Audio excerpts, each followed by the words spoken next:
Het project Passant gaat in 2018 van start na een vraag vanuit Nederlandse en Belgische havens om zich beter te kunnen wapenen tegen smokkel. In Vlaanderen kampen havens steeds vaker met mensensmokkel. In Nederland is drugssmokkel een groeiend probleem. In nauwe samenwerking met de havens van Oostende en Moerdijk gaan we op zoek naar technische innovaties die bruikbaar zijn bij het lokaliseren en detecteren van smokkelactiviteiten. Onze algemene focus ligt daarbij op de experimentele ontwikkeling van oplossingen voor het opsporen van abnormaliteiten, ook wel anomalieën genoemd, die mogelijk verband houden met de smokkel van mensen, drugs en explosieven. Passant is een experimenteel ontwikkeltraject waarbij in een proeftuincontext innovatie en praktijk direct worden gematcht. Hierbij zijn nieuwe ideeën, bijvoorbeeld re-identificatie, het doorgeven van info tussen camera's in één en hetzelfde netwerk, gewoonweg uitgeprobeerd in de praktijk. Als het werkt, borduren we daarop voort. Ons project wordt gesteund met de EFRO-subsidie van Interreg Vlaanderen-Nederland, cofinanciering van provincies en ministeries in Nederland en België en de inbreng van in totaal 13 partners. Vandaag laten we u graag de resultaten zien van deze bijzondere interdisciplinaire samenwerking tussen sectoren als wetenschap, overheid, haven- en logistieke bedrijven en verzekeraars.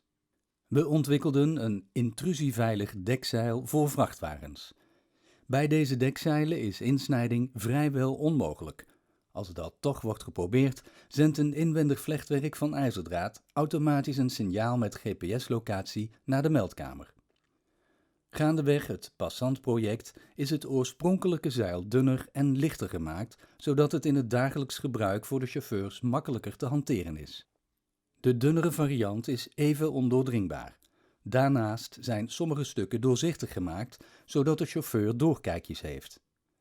Bovendien is de elektrische bedrading die losse zeildelen aanvankelijk verbond, vervangen door een volledig draadloze variant.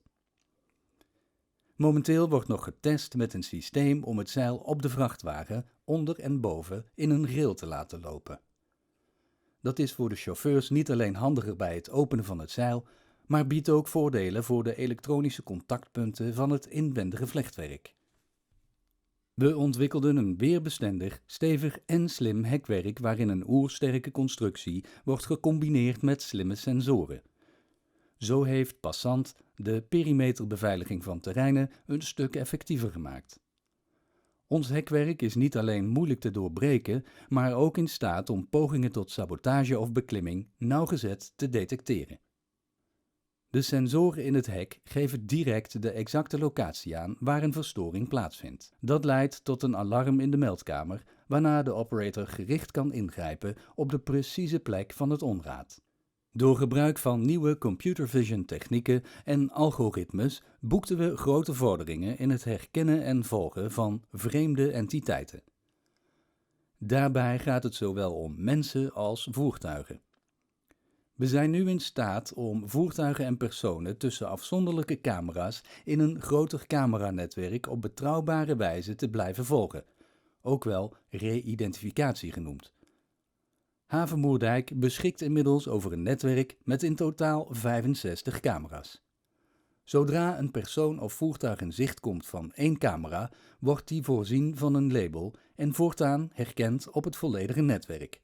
Dit gebeurt aan de hand van fotoanalyse. Zodoende is het mogelijk om potentieel verdachte handelingen langere tijd te blijven volgen. De betrouwbaarheid van de match is gaandeweg het Passant-project opgeschroefd tot 94%, nauwkeurig genoeg voor gebruik in de praktijk. Samen met de havenbedrijven en de meldkamers slaagden we erin om specifieke abnormaliteitsscenario's automatisch herkenbaar te maken. Denk bijvoorbeeld aan verdacht gedrag van personen, zoals klimmen, en voertuigen, bijvoorbeeld scouten, rondjes rijden ter verkenning. Op basis van normale patronen, zoals de afwezigheid van personen buiten werktijd, herkent het Passant-systeem afwijkingen en doet het daarvan automatisch melding. Door de vlotte detectie van abnormale activiteiten kan er ook snel actie worden ondernomen. Voor de operators in de meldkamers ontwikkelden we een platform waar alle sensorische en logistieke data samenkomen. Dit systeem combineert deze input met contextinformatie en is in staat hierin verdachte patronen te herkennen. In de haven van Oostende is het aanmeren van een vissersboot op een ongebruikelijke plek of het rondrijden van auto's met Frans kenteken op zichzelf niet verdacht, maar in samenhang wel. De artificial intelligence in het Passant-systeem meldt juist die combinaties van potentieel verdachte handelingen op verschillende locaties die normaliter niet snel worden opgemerkt.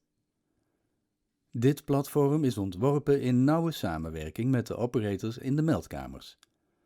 Hun praktijkkennis van veel voorkomende smokkelgerelateerde activiteiten diende als input voor onze artificial intelligence.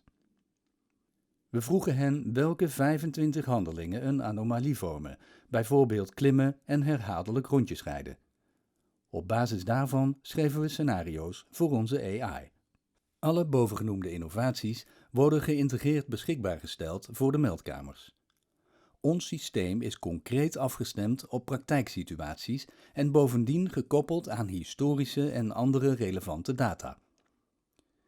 Zodoende werken operators voortaan info-gestuurd in plaats van melding gestuurd.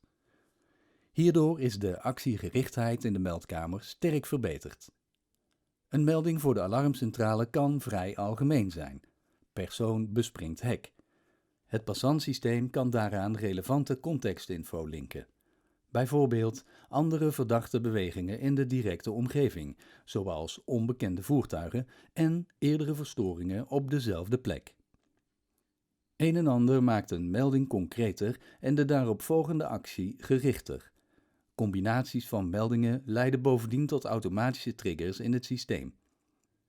Een geval van verstoring, bijvoorbeeld een ontploffing aan wal, wordt dan gekoppeld aan het volgsysteem voor schepen die onderweg zijn naar de haven. Schepen die willen aanmeren krijgen zo automatisch een alternatieve route voorgesteld. Bovendien is de mogelijkheid toegevoegd om aan de hand van bijzondere zones of interest extra gewicht toe te kennen aan een melding. Innovatie als hefboom. Een bijkomstig en al even mooi resultaat van het Passant-project is de vergroting van de onderlinge samenwerking tussen stakeholders als wetenschap, overheid, politie, haven- en logistieke bedrijven en verzekeraars.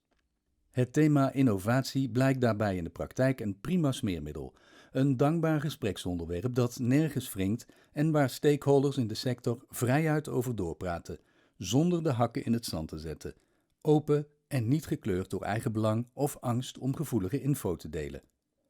Zo ontstaat de bereidheid tot een positieve en onbevooroordeelde vorm van samenwerking die alle projectpartijen meer dan eens voorzag van nieuwe energie. Hoe nu verder? De hiervoor genoemde oplossingen zijn nog niet marktklaar, maar wel in een vergevorderd stadium. Technology Readiness Level 7 to 8. Het is nu aan de markt om door te ontwikkelen. Wij, de samenwerkingspartners van Passant, zijn trots en tevreden over de resultaten en zien de behoefte vanuit de logistieke keten voor een concreet vervolg.